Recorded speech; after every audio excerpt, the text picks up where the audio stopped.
Did you know that you could actually grow crops without the soil? Good day, I'm Eyong, and welcome to AGRICDECK. On today's episode, we're going to be discussing with a soilless farmer. He's actually planting crops without the soil.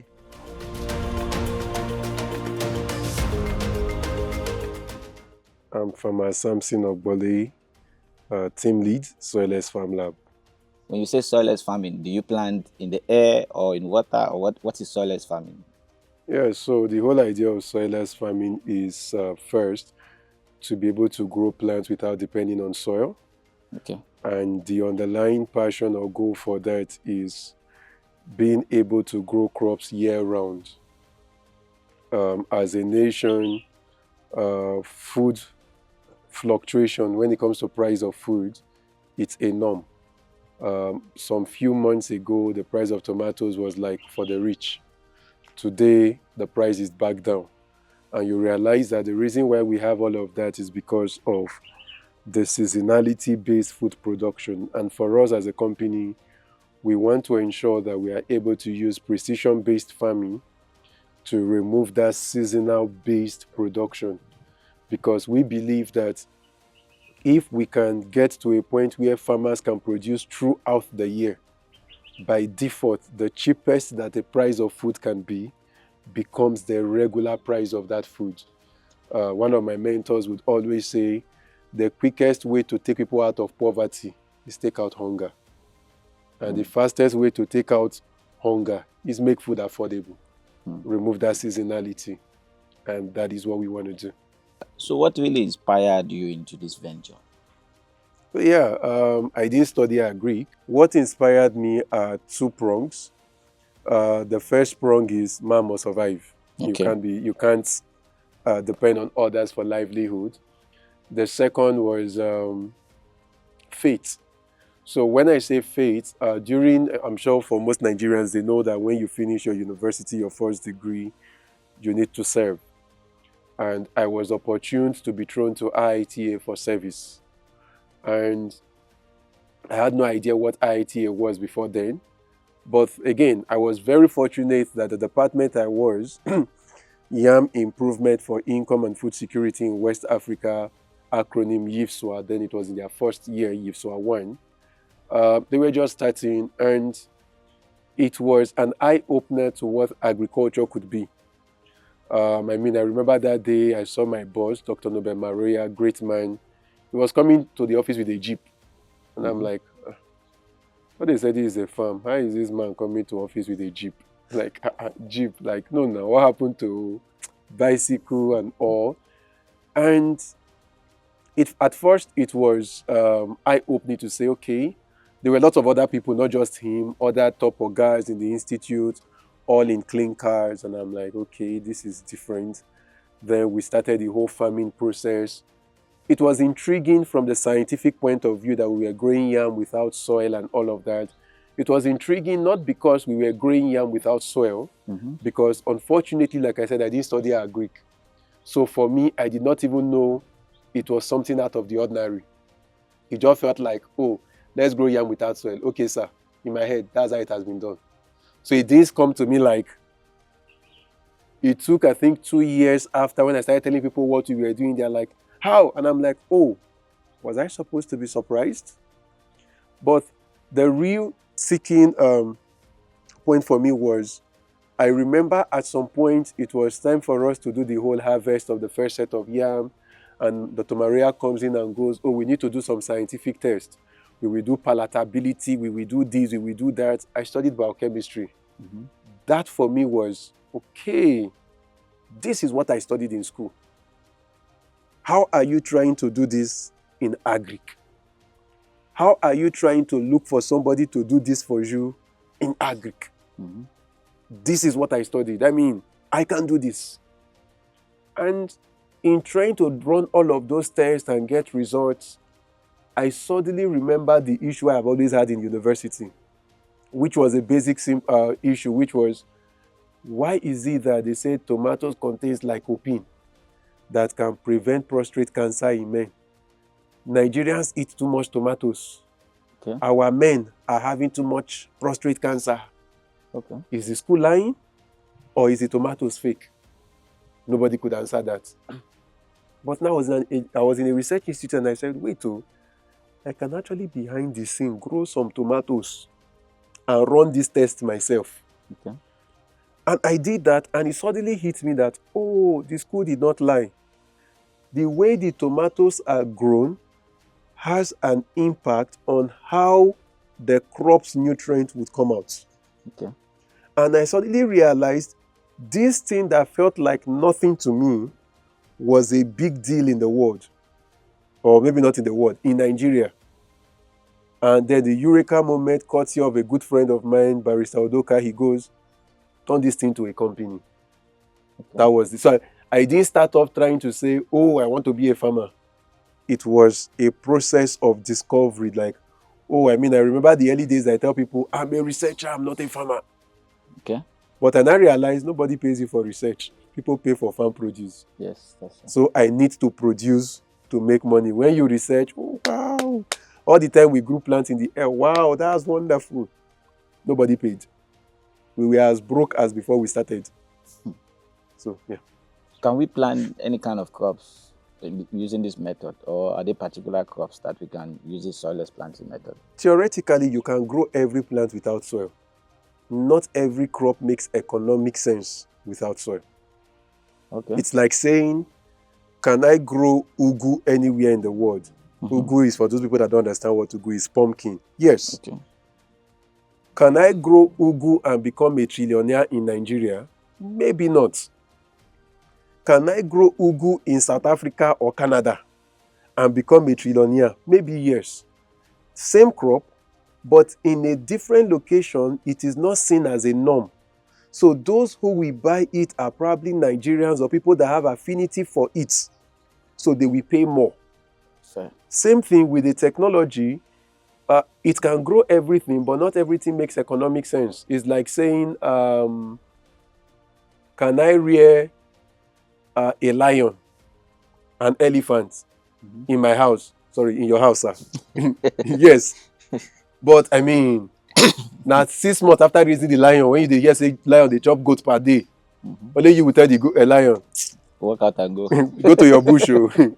So yes, everything can be done without soil. But when you look at the economics, because you are not doing it for research, it's for profit. Okay. It does not everything make sense profit-wise.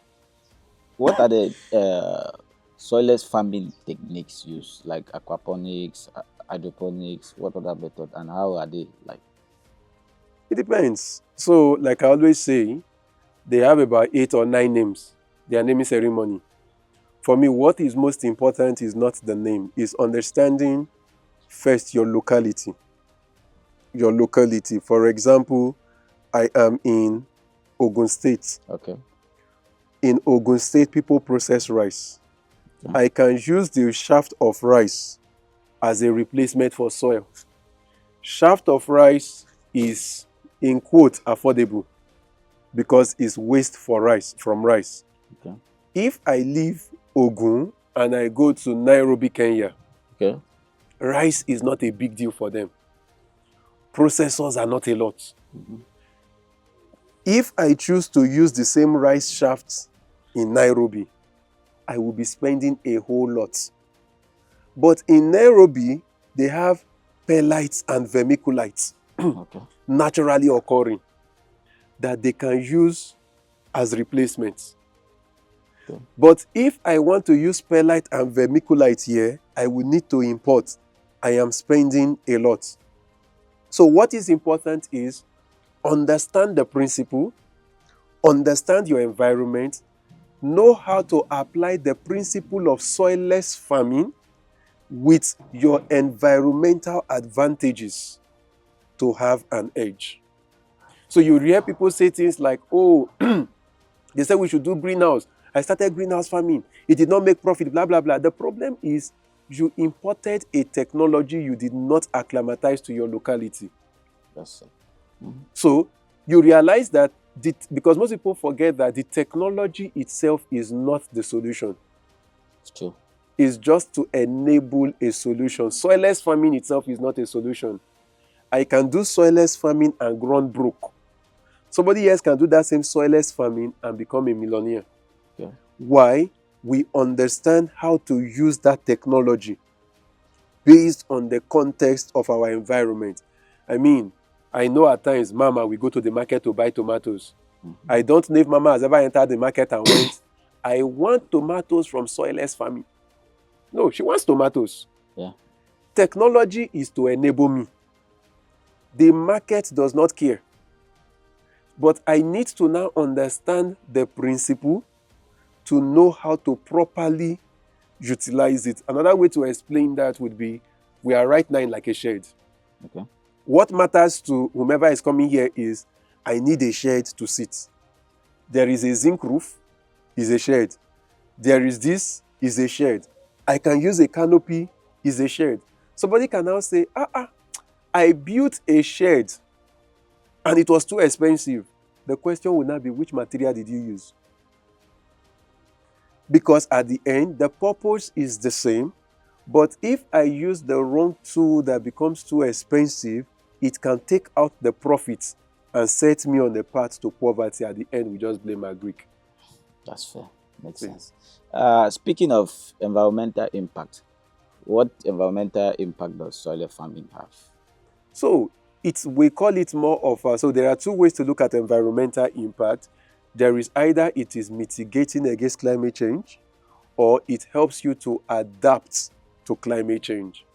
At the beginning, we say soilless farming helps you adapt. Why adapt? If I want to plant here, for example, regular farming, every season I will come and clear here with tractor. That has a negative impact, right? But with soilless farming, I have set up my system once and for all, which means I am not degrading that land every year anymore. So it is not like it is helping, but it is not contributing. So it's just adapting to it on one hand. But at some point, it now begins to mitigate. Again, that's why I talked about the principle. We use a whole lot of rice husk, shaft of rice, shaft of cocoa peat as our replacement for soil. Naturally, these are things that the processors would have looked for a way to burn. Okay. And in their burning, these things would pollute the environment. But because we are now taking it and using, we are now mitigating against the impact that burning would have had on the environment. We have mitigated. Now, am I saying everybody that does soilless farming mitigates? No, because it depends on what you use that determines how it translates. Then we come to the issue of nutrients. When I take my nutrients in soil, most soil farmers do not even do soil tests before farming. It means it is possible what you are providing is not what the soil needs. Yes. Okay. So you are just destroying the environment. In soilless farming, we know that what we use as substrate does not have nutrients at all. Okay. Which means everything the plant needs, I am providing. Now, because I am going to do what we call precision-based feeding, either you use drip tapes, whatever method of irrigation you are using, because of that precision-based feeding, there is no runoff. Meaning, not like I am feeding and the excess is running away. Mm-hmm. Because there is no runoff, I am not having any environmental impact on the soil from the waste or the groundwater. That again mitigates. So you feed the soil with exactly what they need. We feed that substrate with exactly what the plant needs per time. That again mitigates. That's why I say it depends on how you practice to understand what you are doing. Now, if I choose to have a housing structure, screen house, net house, greenhouse for my plants, what that simply means is I am able to shed the amount or screen out the amount of insect and all that hits my plants. And because I am doing that, I do not have to spray a lot of insecticides and fungicides. So that environmental impact of continuous spraying is mitigated. And normally if I was spraying open field, even if this is my farm, when I spray, some of the spray will go out. Yeah. Which means it affects biodiversity. But because I am not spraying as much as I should, in some cases maybe not even spraying at all, that biodiversity in the environment is left constant, while my plants are still protected from what can harm them. That's amazing. So the point is, it depends on how you choose to practice that determines whether you are mitigating or adapting. Impressive. Speaking of adapting, how sustainable is soilless farming? It's simple. Sustainability is not about whether it's soilless farming or not. It's do you make more money than you spend? Okay. It's that simple. Okay. If you are not making more money than you are spending, it's not sustainable. And that is why where it now becomes important to know, what is my business model as a company? Am I a company who wants to sell soilless farming as a technology? Okay. Meaning I may just have one small mushroom farm, but my job is I am setting up farms for people. That is a model. It's still soilless farming. Or am I into selling components as a vendor to sell things? Or am I into selling crops? Okay. If I am into selling crops, that is where market information now comes in. I gave an example earlier with ugu as pumpkin. Yes. If I want to do ugu inside greenhouse, and there is a mama by my side doing ugu, this is the difference. Most likely, I bought my land. Abi? Yes. I bought my screen house. Sure. Bought nutrient, bought everything.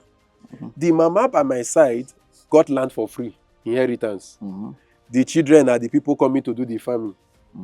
We are going to go to the same open market. Who will determine the market price?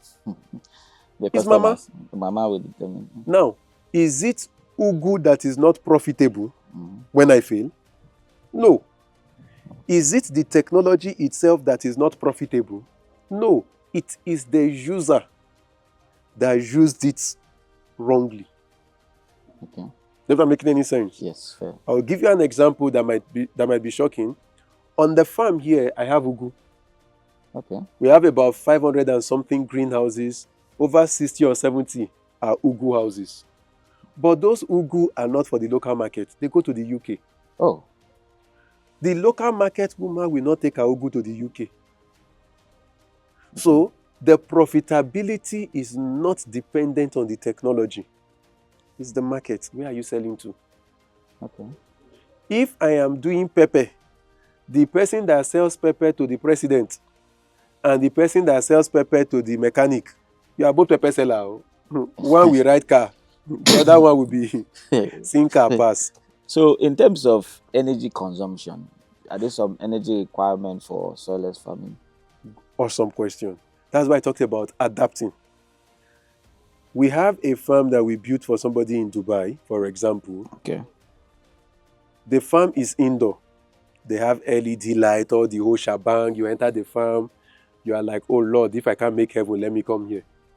It's beautiful. Will I build that kind of farm for myself in Nigeria? No. No.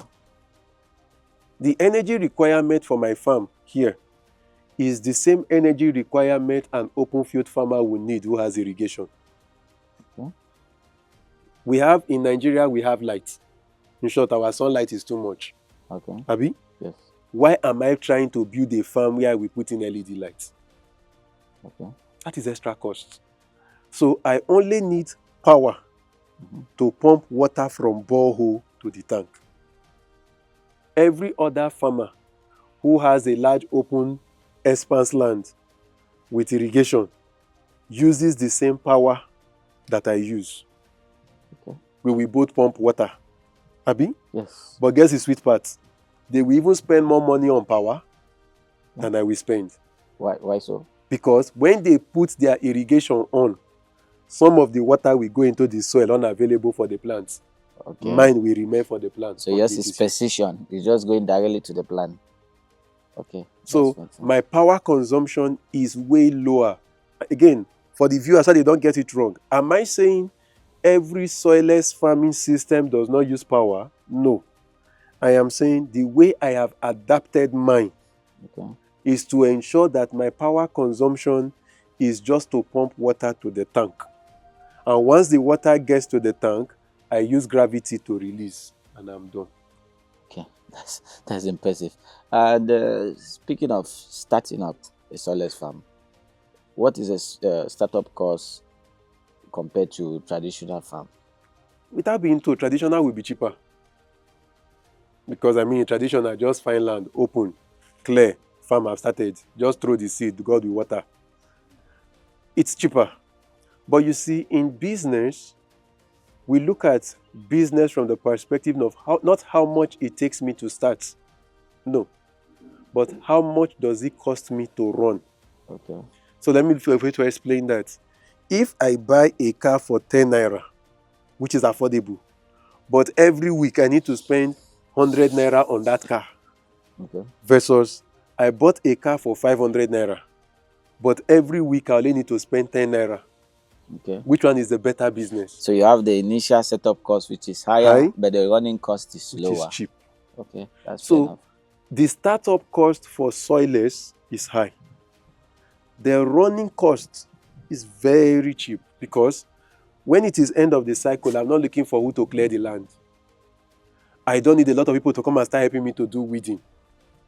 I don't need people to come. There are a lot of things I don't have to worry about. My fertilizers are better used. My agrochemicals are better utilized. I am able to get optimal yield. Okay. So we now look at what is the bigger picture, not how much does it cost me to start. But am I going to say, oh, if once you want to start with Soilless, even if you don't have money? No. Start with what you can afford. Understand the short. As a matter of fact, I have friends who come to me and say, I want to start a farm. And I ask them, how much do you have? Well, I have 20 M, I have 50 M. I say, don't start a farm. Go and use your money to go and find produce and buy and sell. Okay. Because I have never met a farmer that was paid for having a farm. We pay you for your produce. Fair enough. So until you know how to sell, you have no right starting a farm. Okay. So farmers should be more on the part of produce rather than just starting a farm. Having a farm is a farmer. Having your ability to sell is the business. So yeah, it's agribusiness. It's agribusiness. The business is in the selling. That I know how to farm, you are just a bloody farmer. Anybody can farm. Fair enough. Okay. Speaking of soilless farming, how can we introduce soilless farming into regions with harsh climates? By introducing, it's by sharing the knowledge. It's just teaching. You teach. The one thing I've learned is everybody will not accept. Fair enough. But you just teach them, oh, this is what is possible. This is what you can do. This is an option. Those who accept is fine. Those who don't accept too is fine. At the end of the day, it's not every recent technology in the world that I use. Okay. Right? So I cannot say every farmer must accept something different. No. Fair enough. Yeah. And in terms of the produce, are there customers that prefer products from soilless farming, or do they just care? They just want the products itself? I know you mentioned that earlier. Nigeria is not matured enough to that point as a country. Okay. Nigerians, I'm a Nigerian like you. Is what he said I should say. Okay. But the point is, we have some more developed economy where there are differentiated markets, where you can say, this is greenhouse products, this is hydroponics products, this is open field. In Nigeria, we've not gotten there yet. Okay. We are still at the peripheral of, is it good or bad? There's some that fake enlightenment. Is it organic or not? So right now, we are still at the point where people just want produce that look good to look at and is affordable. No, fair enough. And we cannot rush the process. We have to follow the process. It's a gradual thing. In terms of soilless farming, what do you look at the future? What do you think the future of soilless farming will be? That's a hard question. How do I see the future of soilless farming? It depends on people. I know that sounds weird. Everybody cannot be a soilless farmer. Okay. Because remember I said that not every crop is economical. Yes. When it comes to soilless farming or greenhouse farming. So everybody cannot toe one line. Everybody cannot toe permaculture. everybody cannot to open field. Okay. But what I envisage would happen in the future is more of these soilless farms will become much more populated in urban centers. Okay. So that people can be closer to their vegetables. Then crops, because you realize that most of the crops we focus on around soilless farming are crops that are highly perishable. Mm-hmm. So the farm to market or farm to table gap will be closed up. Yeah. I mean, you go to places like some parts of the Dutch, that's Netherlands and all of that, you see they're already building houses intentionally with roofs for farms. Okay. But I don't see somebody building a rooftop farm and saying, come and put cocoa on top. Fair enough. You understand? Yeah. So what we are then going to have is a properly differentiated system in another 50, 60, 100 years, where these are the farms for the urban centers. These are the farms for the kibbutz, or the rural areas. That there is now, it's just like looking at, do I think there would be a future where people say start doing poultry in the urban centers? As of right now, it sounds like a no. Mm-hmm. But if tomorrow the noise from poultry can be curtailed, the foul odor from poultry can be curtailed, Mm-hmm. just maybe they will come back to the city. Mm-hmm. I don't know if I'm making any sense. So Fair enough. it's about, there would be a proper differentiation that this fits, because you need to put in mind that when you look at the cost of land in another 20, 30 years in Lagos, and you are telling somebody, bring your farm to Lagos, the farm must be able to give me as much as I will get in rent on that land. Yes. Or I put it on the wall of the house, which is what they do in most developed nations. As you are building your houses, they put the terraces where you put your veggies on the house walls and all of that, which is good. So what I'm simply saying is, in the future, what I see is a proper differentiation of farms for the city, where soilless farming will become the one that goes more into the cities or become clusters. Then you now have proper clusters where you say, oh, if you are looking for yam, go to Benue. A whole local government is just yam. Oh, what you want is Gary, go to this place. Everybody there is Gary, because now people who have similar battles and similar goals are now becoming much more connected to ensure that they can push for favorable policy and proper market share. That's word of knowledge. For someone who is interested in starting soilless farming, what advice can you give them? First, go and learn what soilless farming is. Yeah. As you are learning, go and buy product and sell. Nobody would give you money because you have a farm. If you build a very beautiful farm, the best you can get is people snapping picture. True. Second best you can get is you are a social media sensation that is still broke. So after that, you need to understand the business of what you want to do. You are not a soilless farmer, you are a farmer. True. It's just like somebody saying, I use tractor, I'm a mechanized farmer. But you are still a farmer. You're a farmer. Every other thing is just a tool. So that as the person that is trying to come in, you are not confused by the nomenclature of the technology you are using to differentiate yourself and cut yourself out of opportunities, that you are just a farmer. So whether I am doing soilless farming, permaculture farming, mechanized farming, whatever farming I'm doing, bottom line, I am a farmer. Every other thing is a tool. Every other thing that the farmer needs to succeed, learn it. That's 100% true. Okay.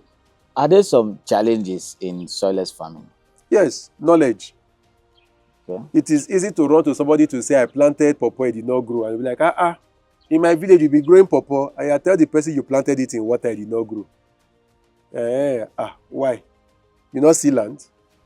Knowledge is a huge gap. And knowledge, not just for you, but you don't even have people you can say, let me employ you to manage the farm, because they don't know it either. So knowledge is a huge gap. Number two is, related to knowledge, financial knowledge. Because if you are going to, let me look for a way to explain that. I know in Lagos, for example, we have a lot of cabs that you can hire. Imagine if I now tell you that I want to start my own cab company. I will use only Lamborghini as a ride. You know that my cost of starting is already expensive. I need to have a proper financial knowledge to be able to use Lamborghini as a car ride to still remain profitable and compete In the business. in the business. Or I want to use okay, maybe Lamborghini is far because people like Lambo. I want to use electric cabs. How many Nigerians cares about the environment to say, oh, they say it's an electric cab, and we enter that and pay more? We don't. Cost. You get what I'm trying to explain?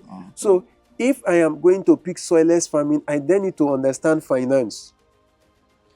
How much should I invest that is worth it? When should I invest it? Where? Which crop? How? I need to understand that. Because at this point, I am not just stepping into farming, I want to use a technology. So if that technology does not give me an edge in making more money, I have wasted money. True. So that financial modeling, it's very, very important. Number 3 is markets. That is a big issue. Why? I cannot be using an expensive technology and I am competing in the market with the woman that grew by the side of her house for free. That in itself means I am already running at a loss. Number 4 is an understanding of my environment. You are trying to start a soilless farm. You don't have proper track record. I mean, I'm sure you saw how long you traveled before you got here. Yes. You now say, me too, I want to start farm. Farmer Sam is 30 minutes in the bush. The Bible says that greater things shall ye do. Mine will be 3 hours in the bush. Put them. You will tell me how you will come out with your produce. So you realize that environmental factor matters. Where do I put the farm? How far away should I be from civilization? Yes, the land may be 50,000 naira in the bush. How much is transport out of the bush? Where will you sleep in the bush? How many staff will agree to come and stay with you In the bush. inside that bush? So you now realize that many a time we look at some of the basic capital expense of how much is land, how much is this, to go inside the farm, inside The forest. By the time you are not done, it's not time to run the farm. You are saying you don't have workers. When you were setting up the farm, did you see anybody in that forest? No. So where did you think workers will come from? So these are some of the things, because it now becomes much more pertinent when you are not doing soilless farming. Then you also then need to look at which level of this principle works where I'm going. That's impressive. So that you are not just trying, because many a time, unfortunately, most people that try to come into soilless farming, I have been there before, so I'm not trying to shame them. I was there before. You want to show off. Like, have you seen my farm? I am growing plants without soil in the air. You can see the roots. I could share, how much are you making? So yeah. Social media. So yeah, a social. Let me call it social media farmer. So some of my social media guys will not beat me. You are a farmer for the grams. Power for the girls. You are just doing it for the grams. So people come, snap great pictures. They're like, see this farm, fine, beautiful. They leave, you are still broke. That's amazing. So yeah. Okay. For the youth out there, what advice do you have regarding farming or concerning farming to the youth out there? For a young person, what's the advice? Run.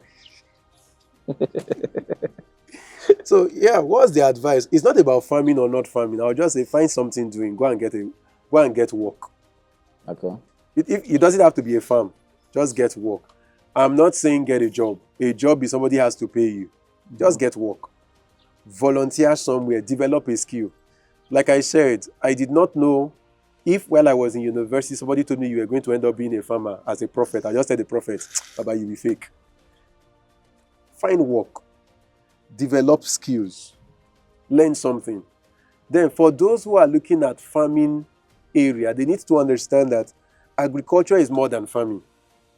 As a matter of fact, agric, to the best of my knowledge, is the only sector that can employ you regardless of what you studied. Perfect. Anything, whether you studied mass comm, road there for you. You studied Yoruba, we are trying to look for somebody, for example, to employ who can speak French Okay. because we want to expand to France. Okay. So which means somebody that can speak French becomes a staff in a farm just because they can speak French. Okay. So regardless of what you studied, you are a medical doctor, you will treat farmers. So True. you just need to be able to find your niche. You don't need to be the farmer on the farm. I always joke around, and not, which is not actually is the truth, but I just joke around when I say, oh, I am not good at doing nurseries. Okay. I don't know how to raise seedlings very well. I have people that can do that perfectly. Does that stop me from being called a farmer? No. No. So, as a young person, find work. You cannot be lazy. You cannot just stay doing nothing. That's all. It's in Nigeria, you ask somebody, what do you do? And the person will tell you, I'm a student. You don't do that abroad. Every student abroad has another job that they do by the side. But in Nigeria, the system is so corrupt that our parents pay us pocket money for going to school. That's why you come out a complete, let me not call any name. So there needs to be something that you are doing. And that is why you realize that many a time, most third class students and tutu come out doing better than first class. The reason is simple. Most third class and tutu were busy with social activities while in school. The first class was just about books.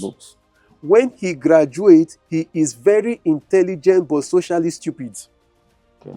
And nobody wants to employ a computer inside their company. Of course. But that guy that was in tutu was the one that we organized show. He has learned how to set up a business. You call this show, but he was setting up a business. How to set up a business. It failed. How to encourage himself. He restarted. How to hustle around. When he hits the real world, plus that certificate that does not look like he's so good, with the skills that he has acquired, he can do a whole lot. But you now realize that most first class graduates, the first time they are getting into the workforce is after NYSC. So you are very knowledgeable in liability, not employable. And that is where the issue is. So as a young person, find work. Volunteer. It's not about money yet. Volunteer. You are thinking of becoming a whatever it is you want to do. Go there and volunteer for free during your holidays. Try and find out this thing that I am trying to become. Do I really like it? You might just be shocked that the thing sounded beautiful outside until you got there to work.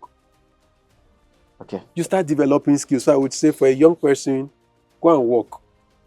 If you have no work, wake up every morning. It may sound like a joke. Wake up every morning, take broom, be sweeping your streets. You cannot do that consistently for 6 months, and somebody will not find you worthy of an opportunity. That's amazing. That's amazing.